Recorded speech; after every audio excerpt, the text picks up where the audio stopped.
I'm sure that all of you here today are familiar with St. Francis of Assisi, and many of you, if not all of you, are probably also familiar with another great Francis, St. Francis de Sales.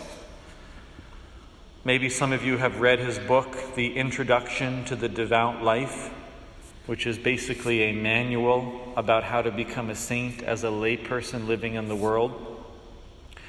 St. Francis of Assisi and St. Francis de Sales are two of the greatest and most popular saints who ever lived.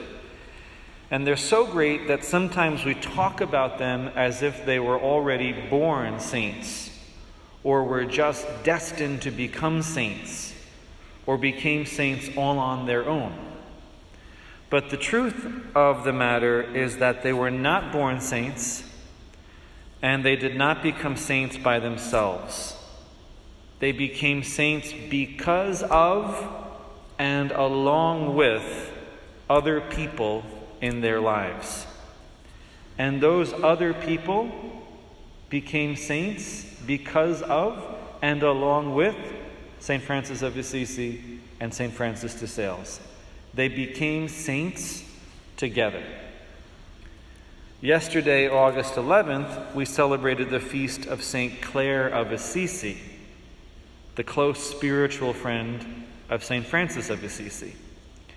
And today, August 12th, we celebrate the feast day of St. Jane Frances de Chantal, the close spiritual friend of St. Francis de Sales.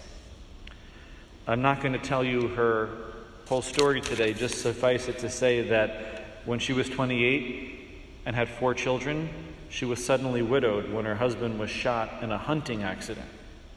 And she sank into a deep depression. 4 years later, she met Francis de Sales, who was the Bishop of Geneva. He became her spiritual director, and they eventually became very good friends, and they founded the Visitation Order together. And St. Margaret Mary, who received the revelations of the Sacred Heart, belonged to the Visitation Order that they founded together. They were friends for 18 years before he died. And over the course of their 18-year friendship, they spoke constantly about spiritual things together. They prayed together. They encouraged each other on the path to holiness. And as a result, they both became canonized saints, just like happened to Francis and Clare 400 years before them. And here we see a beautiful phenomenon that you find all throughout church history. Saints come in clusters. You rarely find saints in isolation. More often than not, you find multiple people together trying to be holy and rubbing off on each other. Sometimes they even get canonized together. Just think of the best friends, Basil the Great and Gregory Nazianzen. They have the same feast day. They were best friends. They became saints together. The brother and sister, St. Benedict and St. Scholastica. The first Jesuits, the close friends, Ignatius Loyola, Francis Xavier, and Peter Faber. The parents of St. Therese of Lisieux are saints.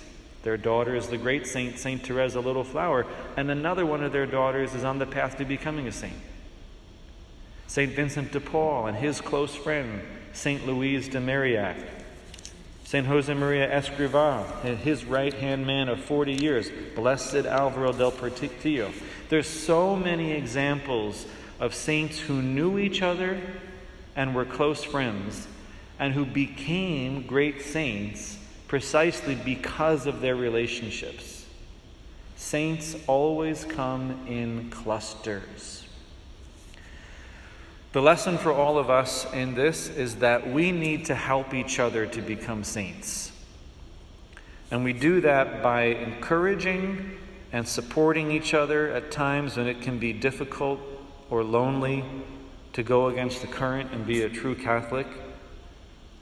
You know, sometimes you just need someone else to tell you you're not crazy and that it's worth the fight to be a real disciple. Because you can start to feel crazy when the world is so bad and you're trying to be a good Christian. We do this by trying to inspire each other by our example of virtue.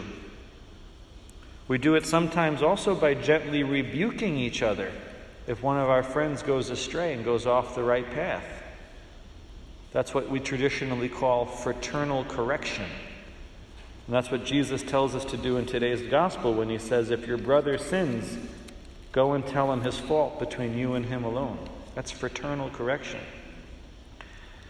And we also help each other become saints by the age-old practice of spiritual conversation, talking about God together, sharing our experiences of living the gospel, opening up about what God's doing in our hearts, what God's doing in our lives.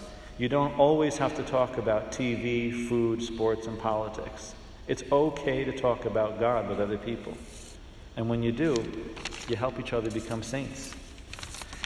These were all the ways that people like Francis and Clare and Francis de Sales and Jane de Chantal became saints together. And so many other people who became saints together in the history of our church. Is it impossible to become a saint alone? I guess not, but it's a lot harder. Father Tonino Bello used to say that human beings are like angels with one wing. You need someone else beside you so that with the help of their wing, together you can fly to the heights of holiness. If you have at least one good spiritual friend in your life, thank God for that person, cherish that friendship, and keep it holy. And if you don't, well, try your best to sanctify the friendships you do have and go through life with an open heart. You never know when God's going to send you someone he wants you to grow in holiness with. Saints come in clusters, and it's within a cluster and not in isolation that we have the greatest chance of achieving the most important goal of our lives, to become saints.